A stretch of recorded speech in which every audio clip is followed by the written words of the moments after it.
ব্রিজটা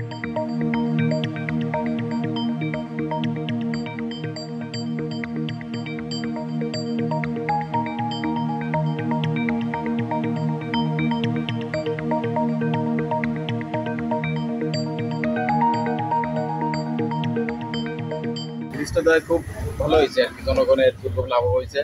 কারণ প্রতিদিন এখান থেকে যাওয়া আসা একটা বেরোইলে 20 টাকা বা 10 টাকা দেওয়া লাগতো, এটা একটা সুবিধা হয়েছে। আর রুগী নেওয়া না, এটা একটা খুব ভালো সুবিধা। যখন আসতে পারে যাইতে পারে কোনো সুবিধা নাই, খুব সুন্দর সার্ভিস হোক, খুব সুন্দর সার্ভিস হোক। আমার বাচ্চা লইয়া আইসি টিকা দেওয়ার লাগিয়া, এটা একটা নাইলে তো ঈদের মধ্যে দেওয়া লাগলো না, খুবই ভালো হয়েছে। ধন্যবাদ ভাই। চিকিৎসার লাগিয়ে মানুষ ভুক্তভোগী হিসাবে মানুষ আছে, গরিব মানুষ পানির কারণে হসপিটাল ঢুকতে পারছে না, ঢুকার কারণে তারা মুলিবাজার বা সিলেট অন্য জায়গায় দিয়েছে। এটা যারা করছে এটা মনোমুখরা মানুষের প্রতি তারা মায়া ভালোবাসা আছে বিদায় করছে। আমরা সবিনয় অনুরোধ করছি যে এই পানি সরার সাথে সাথে যেন এই রাস্তাটি উঁচু করে পার্শ্ববর্তী 2টি ড্রেনকে সংস্কার করে এটাকে উঁচু করা হয়, যাতে ভবিষ্যতে এ ধরনের পরিস্থিতির সৃষ্টি না হয়।